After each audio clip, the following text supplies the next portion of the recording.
Graça e paz de Cristo Jesus, amados leitores da Palavra de Deus, firmes aí na jornada bíblica, 250 dias lendo a Bíblia numa visão panorâmica da Palavra de Deus.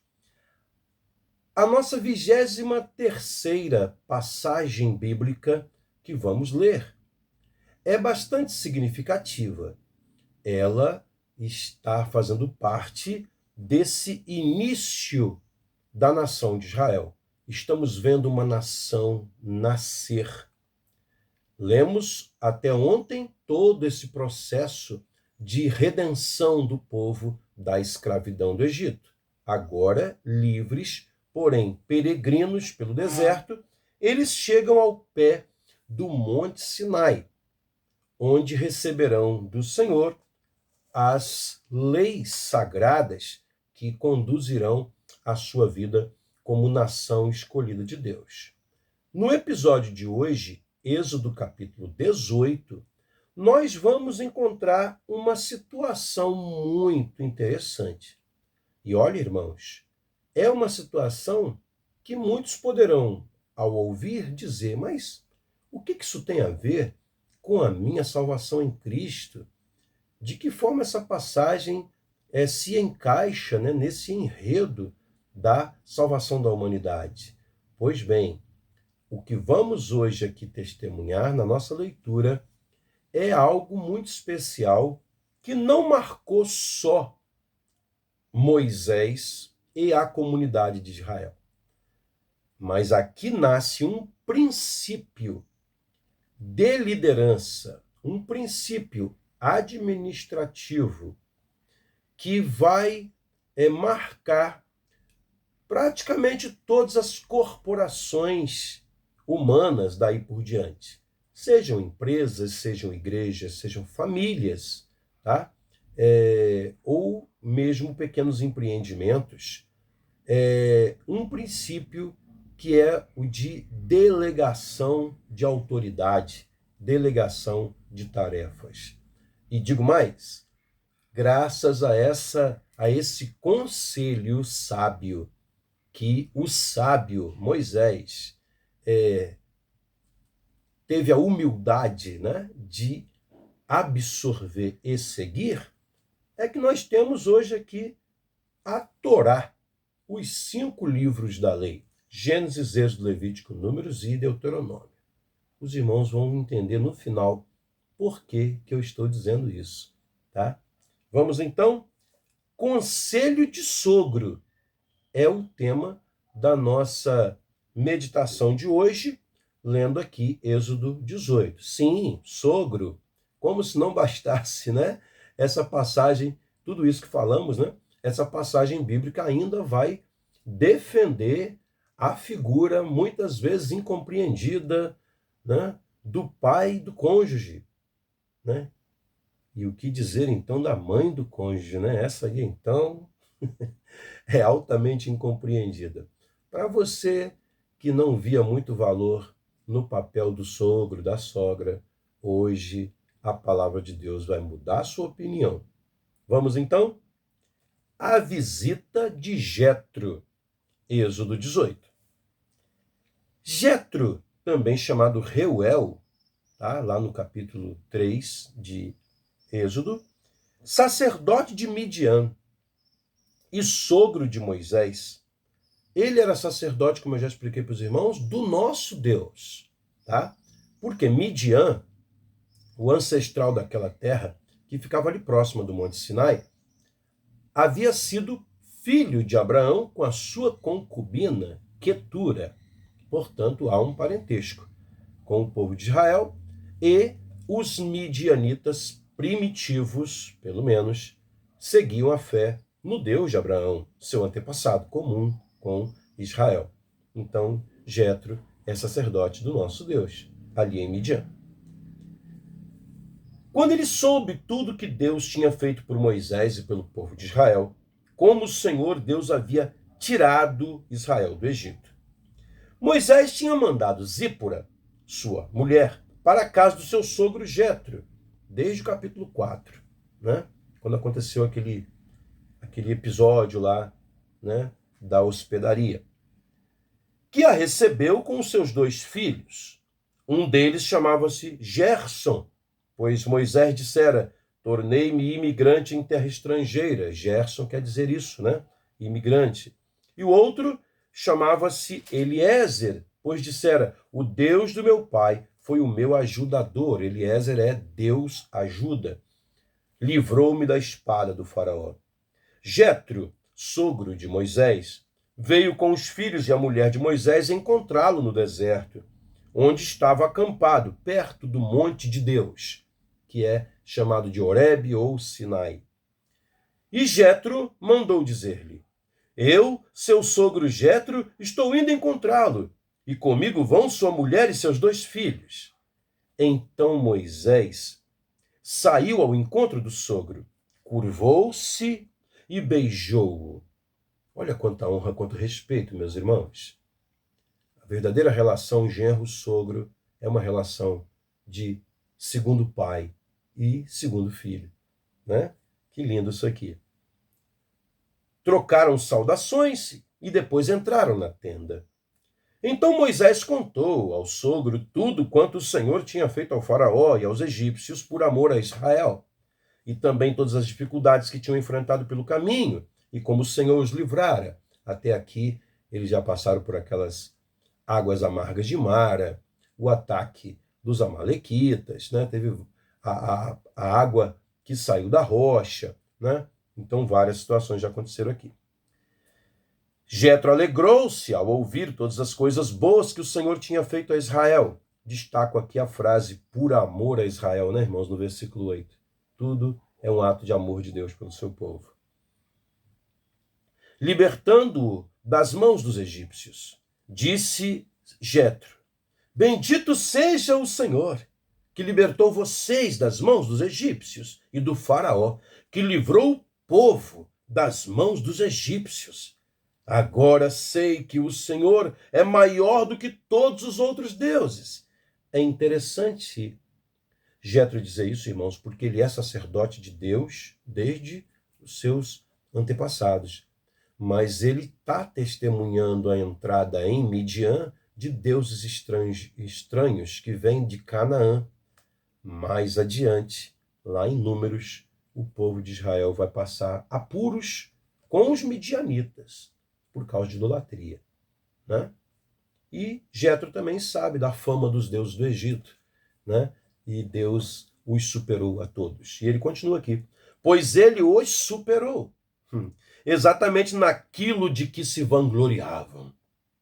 Então Jetro, sogro de Moisés, ofereceu um holocausto, que é um sacrifício totalmente queimado, e sacrifícios a Deus.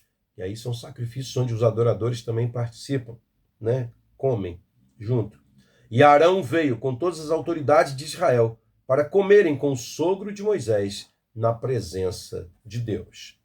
Arão, ele ainda não é o sacerdote, nada disso foi feito ainda, mas ele tem um destaque, porque desde lá no deserto, quando Moisés foi chamado para liderar a fuga do Egito, que Arão se tornou um auxiliar dele, né? Ele é irmão de Moisés e de Miriam.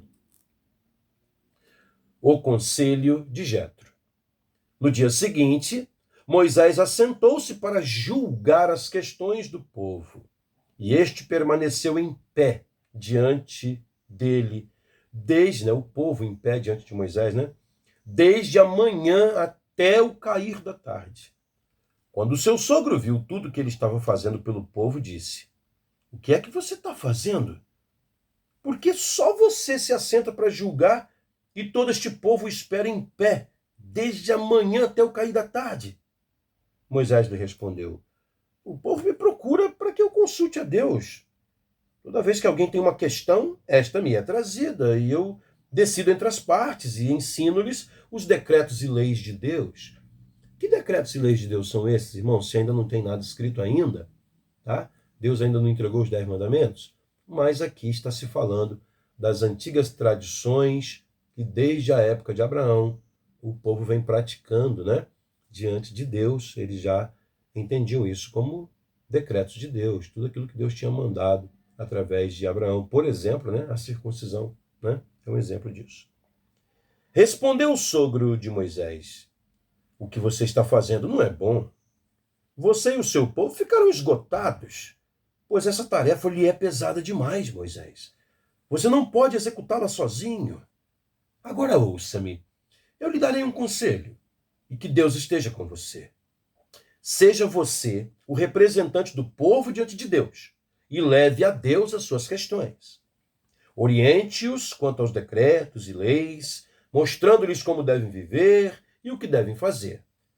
Mas escolha dentre todo o povo homens capazes, tementes a Deus, dignos de confiança e inimigos de ganho desonesto. Estabeleça-os como chefes de 1.000, de 100, de 50 e de 10. Eles estarão sempre à disposição do povo para julgar as questões. Trarão a você apenas as questões difíceis. As mais simples decidirão sozinhos. Isso tornará mais leve o seu fardo, Moisés, porque eles o dividirão com você.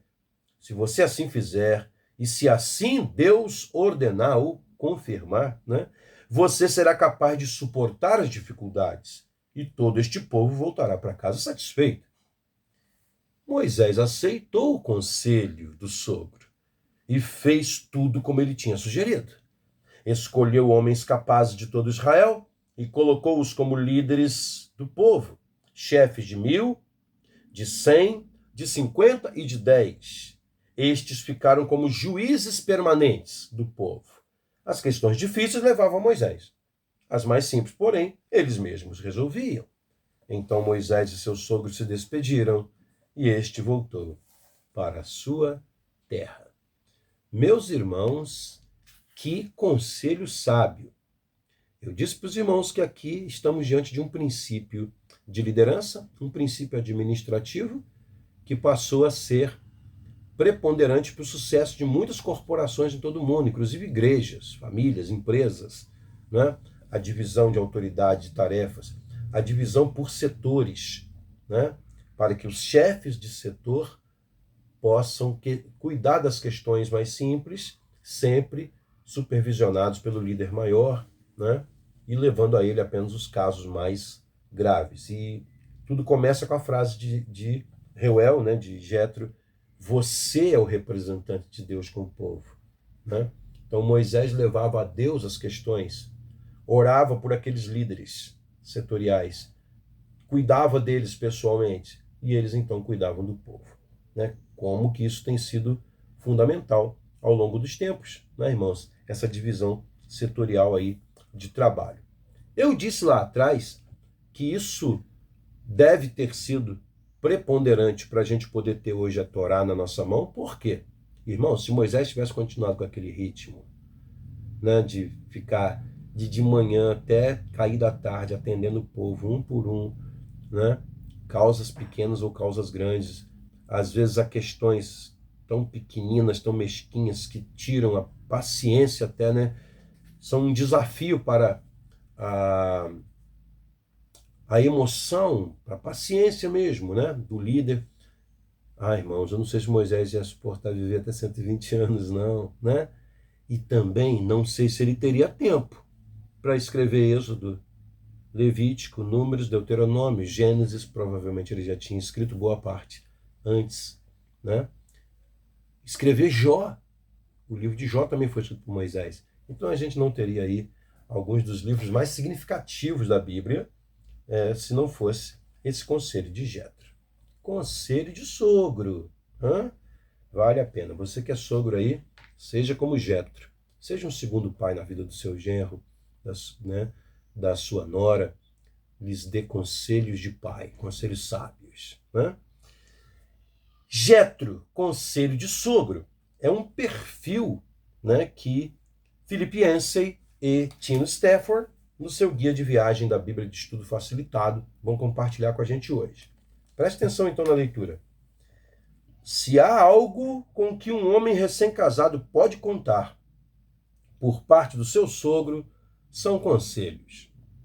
Afinal, o marido se casou com a mulher que seu sogro cuidou desde o nascimento. Além disso, o sogro é mais velho e experiente. Sob tais condições, o conselho é praticamente inevitável. Depois que Moisés conduziu os israelitas para fora do Egito, seu sogro trouxe a mulher e os filhos de Moisés para se juntarem a eles. O velho homem ficou para uma visita e observou o genro trabalhando. Rapidamente ele percebeu que o enorme volume de trabalho estava sufocando Moisés. Jetro sugeriu que ele nomeasse suboficiais para resolver as disputas, reservando para si somente os casos mais difíceis. Moisés reconheceu o bom conselho e o pôs em prática. Ao que parece, Moisés gostava de seu sogro e o respeitava, e por bons motivos, Jetro o acolheu quando ele estava fugindo, né? Depois de matar um egípcio. A história está lá no capítulo 3. E além de permitir que Moisés se casasse com a sua filha, Jetro lhe deu um emprego. Durante 40 anos, Moisés foi pastor de ovelhas e cabras, né? Lá no deserto. Os dois viveram e trabalharam juntos durante 40 anos, antes de Deus convocar Moisés para liderar seu povo. Jetro era, ademais, um sacerdote de Midian. Não sabemos exatamente quanto ele sabia sobre o Deus verdadeiro antes da chegada de Moisés. Os midianitas, descendentes de Abraão, talvez se lembrassem do Deus de Abraão, Isaque e Jacó. Foi o que eu expliquei para os irmãos agora há pouco. Certamente Jetro e Moisés conversaram diversas vezes sobre a fé. Depois do Êxodo, quando o genro contou ao sogro como Deus havia libertado os escravos, Jetro reconheceu que o Deus de Moisés era maior do que todos os outros deuses. Todavia, Jetro não acompanhou os israelitas em sua jornada até a terra prometida. Voltou para sua casa, um crente em Deus, vivendo à parte do povo escolhido de Deus. Existem vários personagens, né, irmãos, da Bíblia, que não fazem parte do povo de Israel, mas são tementes ao Deus de Israel, né? Inclusive nessa época aqui. Questões de vida para a gente pensar.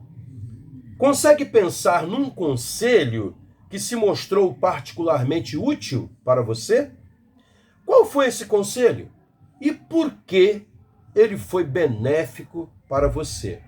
Para pensar aí, né? Coloca nos comentários, né? Conta pra gente aí, testemunha aí, algum conselho sábio que você recebeu e que abençoou a sua vida, a sua família, né? Trouxe aí uma nova luz, né, para o seu trabalho, para a sua caminhada, né? Sejamos irmãos como Jetro, que trazem boas contribuições para a vida das pessoas ao nosso redor. Amém? Vamos orar ao Senhor? Pai bendito, nós te engrandecemos. Hoje te engrandecemos porque tu és o Deus de todo bom conselho. Tu és o Deus de toda sabedoria e graça. A gente quer te louvar hoje, ó Deus, especialmente pelas pessoas sábias que o Senhor colocou em nosso caminho e que, usadas pelo Senhor, já nos deram dicas tão importantes, conselhos tão edificantes, sábios, estratégicos, que muito nos ajudaram nos momentos difíceis. E pelas vezes também, Senhor, em que, mercê de tua graça, nós também fomos úteis na vida de alguém. Ó Deus, alguém já disse de uma maneira bem-humorada que conselho, se fosse bom, a gente não dava, a gente vendia. De fato, meu Deus, um conselho é muito precioso. Um bom conselho é algo de imensurável valor. Pedimos que a sabedoria do Senhor sempre continue aconselhando a nossa mente a andar nos melhores caminhos. Sejamos nós instrumentos em tuas mãos para abençoar e que o Senhor também mande cada vez mais pessoas para nos abençoar. Nós dependemos disso, Pai. Humildemente reconhecemos, assim como Moisés reconheceu, que mais e mais Jetros, sábios, conselheiros, que ousam com respeito intervir para abençoar, surjam em nossa vida. E que cada vez mais haja Moisés em nosso meio, que são humildes o suficiente para reconhecer a importância de um bom conselho. Bendito seja o teu nome, para todo sempre, e que a tua sabedoria guie, ó Deus, a nossa nação, guie, ó Deus, as nossas igrejas, guie as nossas famílias, que possamos tudo fazer sempre na sabedoria do Senhor. Em nome de Jesus. Amém, ó Deus. Amém.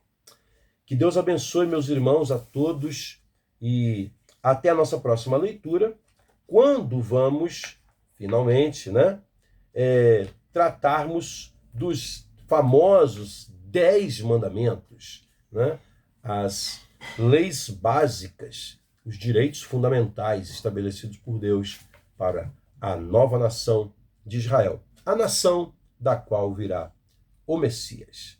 Deus abençoe a todos e até lá. Amém.